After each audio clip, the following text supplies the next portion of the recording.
Okay, if you do not have, if you do not have a handout, please raise your hand. Well, I've got a few left. I did not anticipate a capacity crowd, so I am thankful for that unexpected surprise, but I did not prepare enough material for that. So I went the whole last quarter, teaching Jeremiah, and we had about 20, 22. So I kind of prepared accordingly. I think I made 40 copies just in the event that we might have more people interested in 1 Corinthians. I didn't really expect it. You guys have surprised me. So I will make more. Now, you do not need material for Sunday or next Wednesday, all right?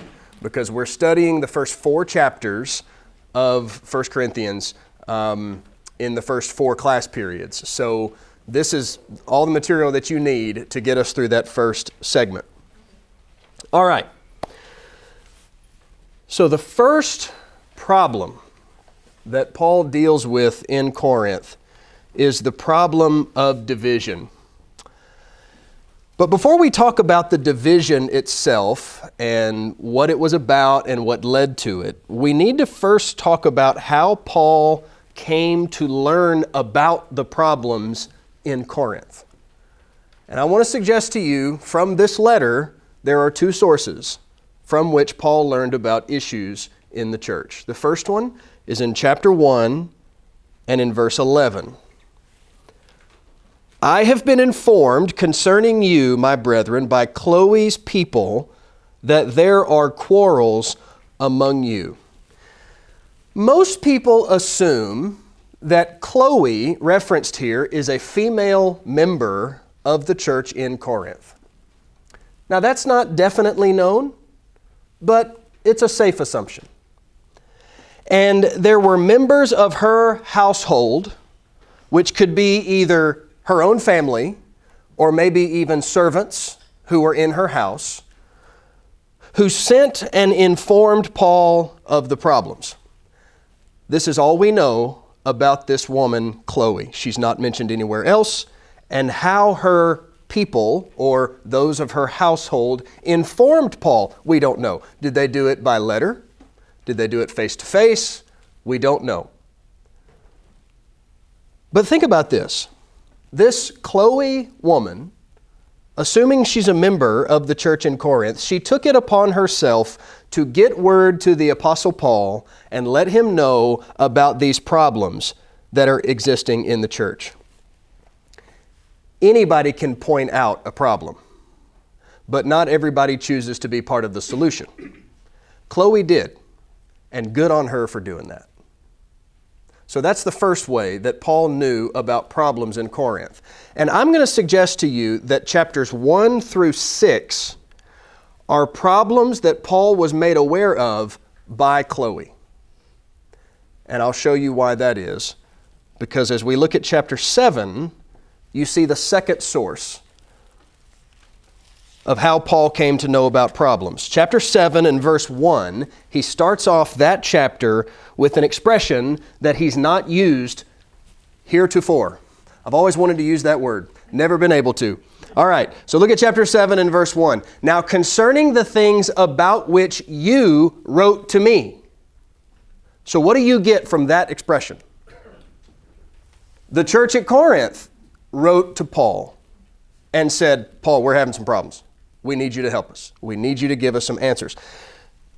Now I want to show you something. Go to chapter 8, look at verse 1. Now concerning things sacrificed. Now concerning. You see that expression? All right. Look at chapter 12. Verse 1. Now concerning. Chapter 16, verse 1. Now concerning the collection of the saints. All right.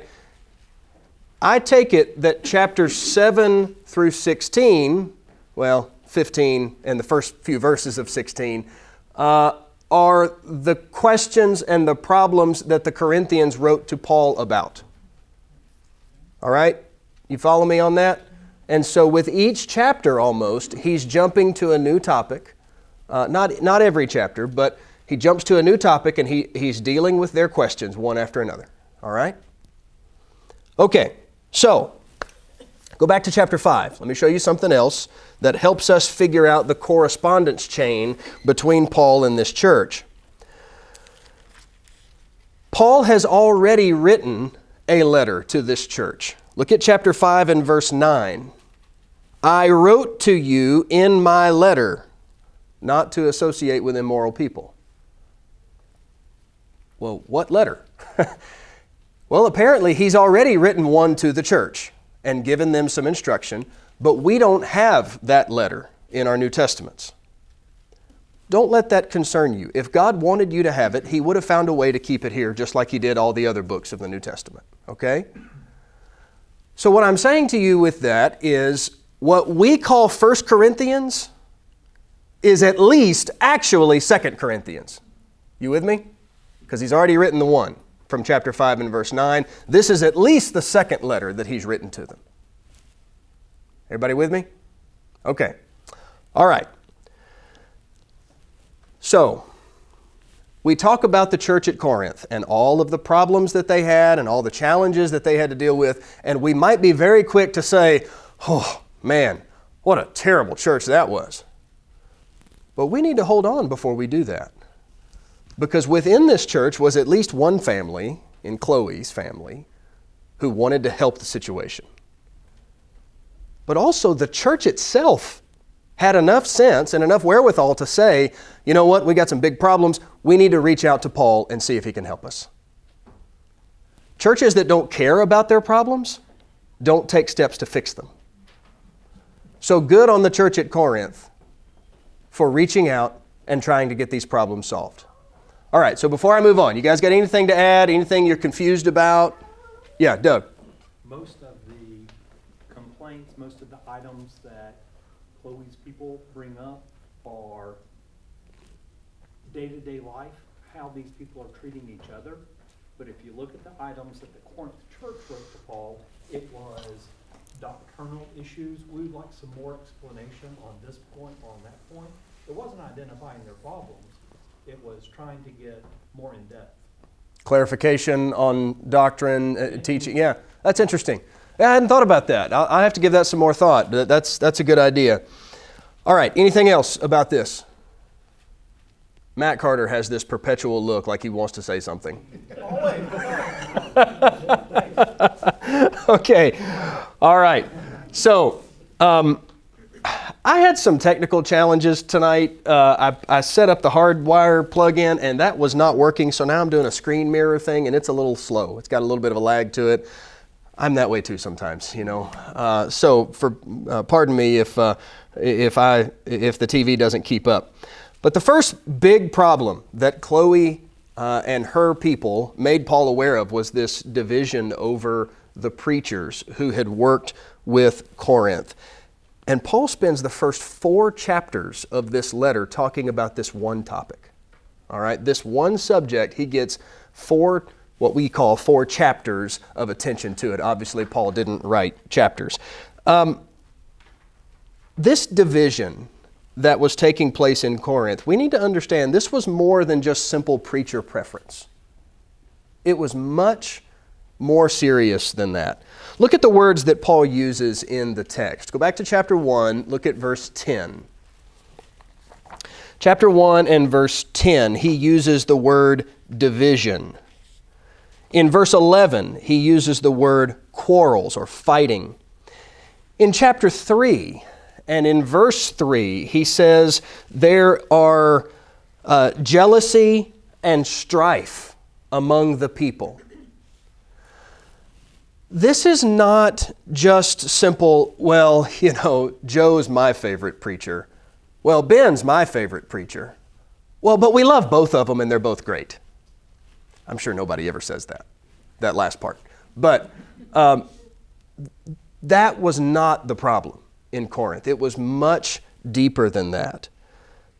This division was rooted in their carnality, Paul says. In chapter 3 and verse 1, he says, "And I, brethren, could not speak to you as spiritual men, but as to men of flesh, as to infants in Christ. I gave you milk to drink, not solid food, for you were not yet able to receive it. Indeed, even now you are not yet able, for you are still fleshly. For since there is jealousy and strife among you, are you not fleshly, and are you not walking like mere men? Are you not just behaving like animals?" The Corinthians had a maturity problem. They weren't growing into the strong spiritual people that they needed to be. And so strife and jealousy existed, and that led to fighting and division. And so Paul says, I can't talk to you like mature spiritual people because you are spiritually infants. A baby sucking on a bottle is a cute thing. An adult sucking on a bottle is not. And that's who Paul is dealing with when he's addressing this issue. Wayne, yes, sir. This whole subject reminds me of the prayer that Jesus prayed in the garden before he was crucified, where he prayed that all of his followers be one, as he described it, or be united. The whole purpose being that many and others and all might believe. Yeah, that was the main thrust of his prayer in John 17. That's right. Now, all of us have some preferences when it comes to Bible teaching and preaching. There are some people who like really dynamic preachers who just arrest your attention and are captivating. There are other preachers who like more of the academic type, who make you drink from a hydrant. Their sermons are so filled with scripture and with deep thoughts. There are some people who like the more restrained kind of style of preaching, and others like the more outwardly showy. Some people like textual lessons, some people like topical lessons. There's all kinds of things that we can have preferences about when it comes to the kind of preaching that we like. But should those things ever become sources of major ruptures in the church? No, of course not. But that's what was happening in Corinth. All right, there you go. So it's a little bit of a lag. Let me go to the next one here. All right, I think it's coming along. So what led to these factions in Corinth? We need to talk about that for a little bit. What led to the factions? First, let me talk to you about a wrong approach, a wrong answer to that question that I see all the time. And I don't want to spend too much time on it, but you're going to see it. If you go to the commentaries, if you try to dig a little deeper into 1 Corinthians, you'll see this. And I want to head that off at the pass, okay? So here's something I think is a wrong approach. There's a lot of people who have argued that the divisions in Corinth existed because of what the preachers were preaching to the Corinthians.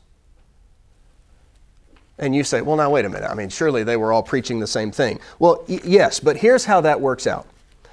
So you have people back in chapter 1 who are saying, I am of Paul, and I of Apollos, and I am of Cephas, I am of Christ. Okay, so you've got this Pauline faction who says, well, you know, the gospel's for everybody, but it's especially for the Gentiles, because Paul's primary work was among the Gentiles. But then in opposition to the Pauline faction, you've got Peter, whose work was primarily among Jews. Well, no, the gospel's primarily for them, not so much the Gentiles.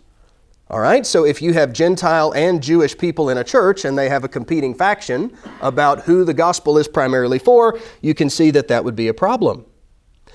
Apollos, how is he described in Acts 18? You remember? Eloquent. Mighty in the scriptures, strong in faith. Apollos, you get the impression that he is this very engaging, dynamic speaker who just, I mean, man, when he talks, people listen. And maybe there were some people in Corinth who were attracted to that. But I think this approach is wrong for two reasons. Two big reasons. Number one, all of these men preached the exact same gospel, not different versions of it, not emphasizing one element over another. They all preached the same thing. If we suggest that the saints in Corinth were divided because the teachers were at fault, then what do we do with chapter 3, verses 5 through 9? Look at that text. Paul says there, "What then is Apollos, and what is Paul? Servants through whom you believed, even as the Lord gave opportunity to each one. I planted, Apollos watered, but God was causing the growth." What Paul is saying there is, hey, me and Apollos, we're on the same team. We're working together. Which leads to the second reason I think this is a problem, and that is that Paul and Peter and Apollos, they all endorsed and supported each other's work. Other passages in the New Testament teach us this. You remember 2 Peter 3, verses 15 and 16, where Peter made a reference to the writings of our beloved brother Paul, right? Paul and Peter loved each other, and they supported each other in the preaching of the gospel. In 1 Corinthians chapter 16 and verse 12, you get an implicit endorsement of Apollos from the pen of Paul. These guys are all on the same team. They were not the source of division. So what was it? Well, let me suggest to you, I think, what is a better approach. And that is that the saints in Corinth did what the Greeks often did. They elevated the wisdom of men, and each one of them was drawn to a particular philosophy. What are the Greeks known for, ultimately? They're smart people, right? Socrates, Plato, Aristotle, right? Smart guys. Now, that age of Greek philosophy is long gone by the time we get to the New Testament times. Centuries gone. But Greek philosophy didn't end with those men. It continued on throughout generation after generation among lesser known philosophers, some of whom you've heard of, most of whom you've not. The Greeks celebrated the philosophers and the orators of their day, men who would come into town and they would get up and they'd stump, right? You remember what stump speeches are? You know what that, anybody know what that is? Jerry knows what a stump speech is. What's a stump speech, Jerry? You say stump? Uh-huh. Standing on the stump. Like Yeah, a politician. Yeah, a politician in the old days before, mass media, he would go around from rural community to rural community and he'd stand up on a tree stump, right here. I'm not going to do it, I'll hit the ceiling.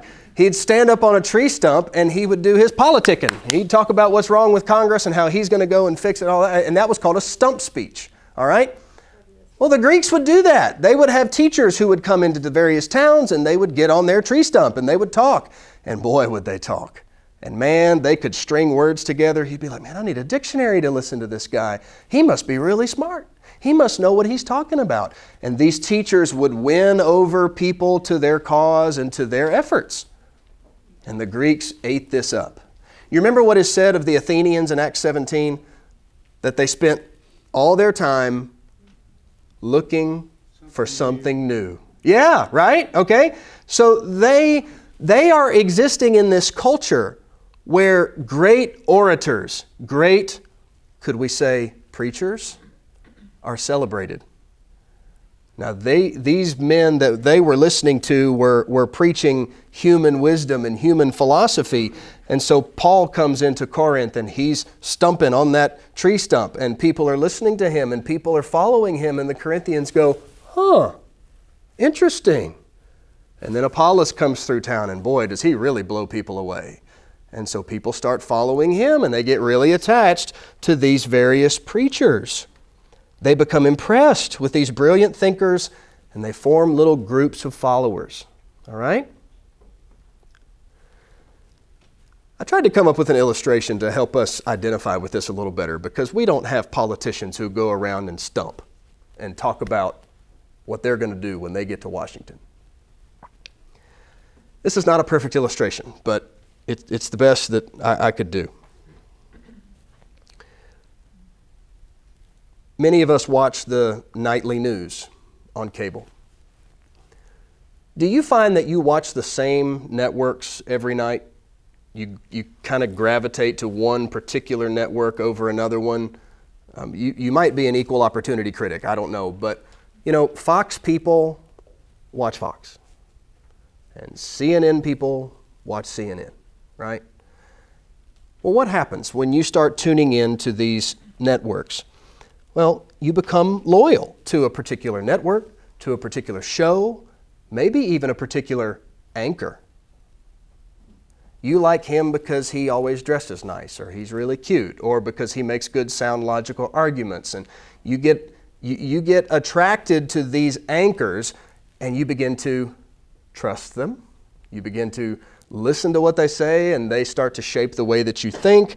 And so that anchor, that show, that network, it has a viewership. And over time, that viewership will increase or decrease. Then the ratings come out. Well, which network got more views than another one? And so the one that gets the more views, the viewership increases and even more people come to it. That's something like what was happening in ancient Greece. They didn't have televisions to pipe in information into their homes. They had to go out into the public square and let influential people who came strolling into town talking about news of where they've been and other places and what they've learned and what they've seen. And those people had the masses following after them. And I think that's behind what was happening in Corinth. All right. So let me suggest to you that the Corinthians made two big errors that Paul addresses in the first 4 chapters. Here's the first one. Apparently, they misunderstood the gospel itself, thinking that it was just another form of human wisdom for them to ponder on. And Paul deals with that late in chapter 1. Notice in chapter 1 in verse 17, Christ did not send me to baptize, but to preach the gospel, not in cleverness of speech, not in wise, humanist speech. And then in verse 18, he talks about correcting this mistake. The gospel of Jesus Christ is not earthly, man-made wisdom. It transcends that. It is so far beyond that. Don't view these things the same way. And that's how he finishes chapter 1. You need to understand, Corinthians, what you believe is not from the minds of men. And we'll have more to say about this in future lessons. We're going to study chapters 3 and 4 and then go back to the 1 and 2. All right? Here's a second error. They exalted the teachers instead of the gospel itself. And that's what Paul deals with from chapter 2 and verse 1 all the way through the end of chapter 4.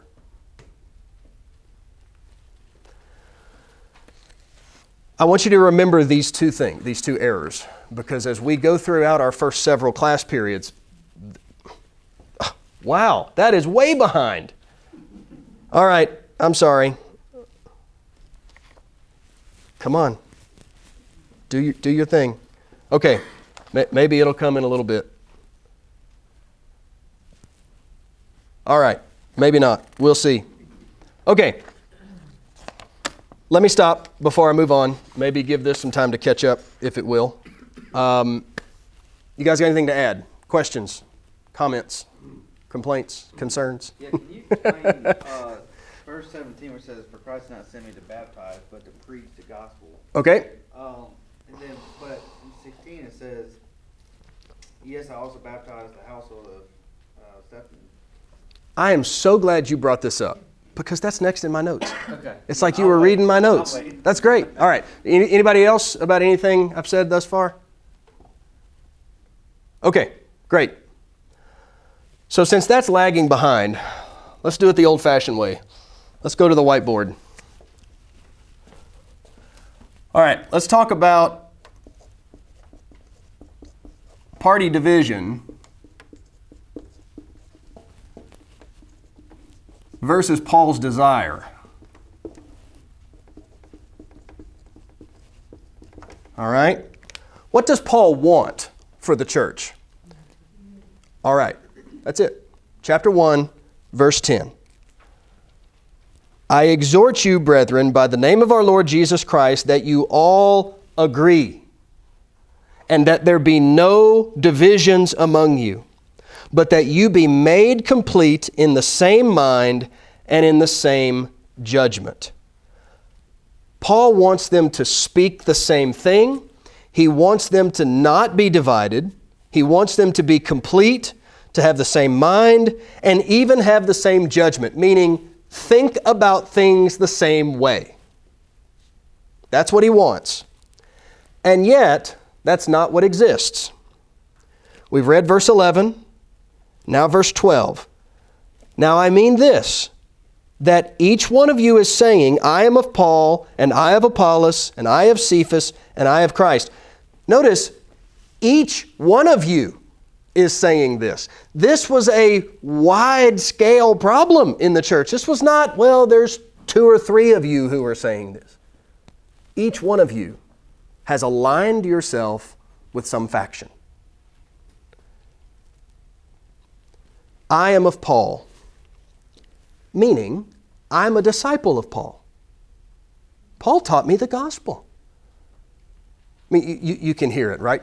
I'm one of the founding members of this church. Paul came here a long time ago, and I was the first one he converted, right?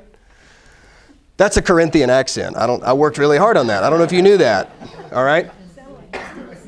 It sounds like East Tennessee, yeah. Well, there's a lot of wise people in East Tennessee, Judy. All right. That's Southern Corinth, you know what I mean? All right.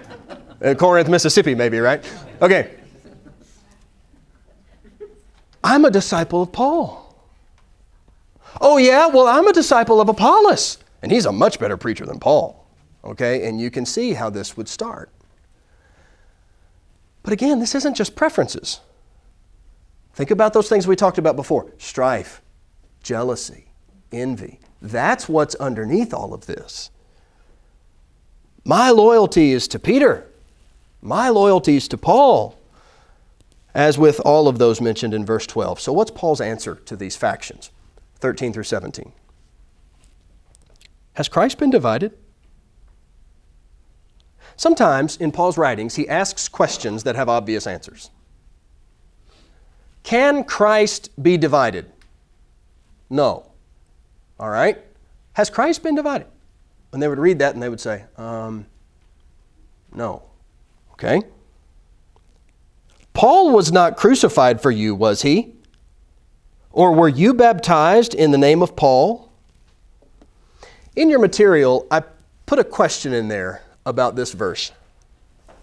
What 2 things were required to become a disciple of Paul, according to this verse? Paul was not crucified for you, was he? Were you baptized in the name of Paul? No.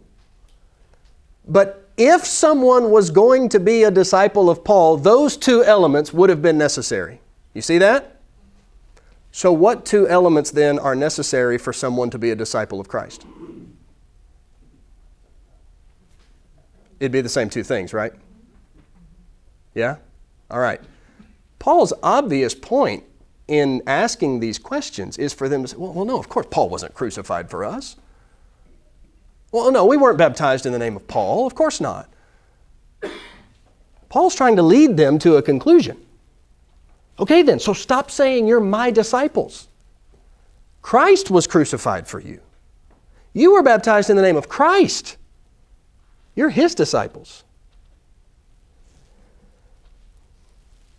Paul says, I've only baptized a few of you. Verse 14, he mentions Crispus and Gaius. And then in verse 16, he says, I also baptized the household of Stephanas. Beyond that, I do not know whether I baptized any other. Paul doesn't want people saying they're his disciples, that they've been baptized in the name of Paul. Now, Paul might have been the one who administered the baptism, but they weren't being baptized in the name of Paul, by the authority of Paul. That's not what it was about. So let's get to Joseph's question. Verse 17, for Christ did not send me to baptize, but to preach the gospel, not in cleverness of speech, so that the cross of Christ would not be made void. Christ did not send me to baptize, but to preach the gospel. All right, Joseph, ask your question again, just so everybody remembers what it was. My question was to explain that first. Okay, all right, so let me kick it out. What does he mean when he says Christ didn't send me to baptize? I'll tell you, by the way, this verse is one that people who oppose baptism as a requirement for salvation, they will use this verse to say, see, Paul said he wasn't interested in baptizing people. All right? Okay, so I got one hand up. I want to see if I can get somebody else first, okay? All right, Ben. Well, baptism doesn't come first. You have to preach the gospel and give a purpose for baptism before you come and just baptize. Excellent point. All right, everybody agree with that? I think that's absolutely true. All right, Matt, now you go ahead. Well, there's two verses I was write down. There's about 6 I've got written down below this. But 1 Peter 3:4 talks about let your adornment not be on the external. Yeah, the outward. But, and a lot of times, a lot of translations put merely after that because not but is a familiar turn of phrase in the Bible. Not this, but that. The other one is John 6:27. Don't work for food. Yeah, okay, yeah. But, right. Okay, well, obviously, we're still supposed to work for food. We're not supposed to go beg for our food. So don't work for food, but for that. Not but. It probably occurs at least a half dozen, maybe a dozen times in the Bible. And all it does is de-emphasize the first part and emphasize the second part, meaning Paul's sole job wasn't to kind of baptize. In fact, that was the minor part. Other people could baptize all they want as long as somebody followed the gospel. That's what Paul was there for, is to preach the gospel. There you go, Ben baptized him. Hey, Joseph, you baptize him, off they go. There might have been 300 people baptized in a given period of time. Clearly it wasn't Paul doing that. I got you. All right. If the gospel is preached and received, what follows? Yeah. If the gospel is preached and then received, baptism will follow. It will take care of itself, okay? And so I think that's what Paul is saying. He says, look, somebody's got to preach the gospel. And God chose me as an apostle to go out to the world and preach the gospel. And that's what I'm doing. The baptism will follow. If someone hears my preaching, or anyone's preaching for that matter, and it's the true gospel, then the response will come. Okay? Makes sense. I was going to say, kind of like what you just said, if we're the ones that are spreading the gospel, God's the one that's going to give the increase. So our focus should not be on the result. It should be on sowing the seed. Okay, yeah, good. Julie. I read that and thought immediately of Billy Graham, because his big thing was, I'm just going to preach it everywhere, and then you go find a church and whatever you're doing. Yeah, right. Right? But I think what we have to realize is in all the examples of Paul, he still preached baptism. Sure. So he may not have been the one in the water every time, but he was preaching baptism. Yeah. That's good. That's good. All right. Let me close with this. Did you have a hand up, Roy? Okay, go ahead. I didn't read it, but I do want to say something. Okay. Okay, I think it's not about it, afraid of use. It mentioned not only here, it also mentioned in Deuteronomy 8:3, like mention not live by bread alone, but also by Right. better word for me. Yeah, Roy's talking about Matt's comment about the not but construction in sentences. It hundreds and hundreds of times in Scripture, not this, but this. Man shall not live by bread alone, but by every word that proceeds from the mouth of God. They're all over the place. So yeah, that's a good expression. Okay. One big takeaway that I want us to spend our last couple of minutes on. I want each of us to know, I can't say one big takeaway and then not write it down, right? Okay. Each of us needs to know where our loyalty belongs.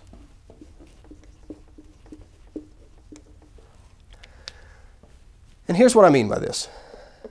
Each one of us has someone in our lives who taught us the gospel. Maybe multiple people.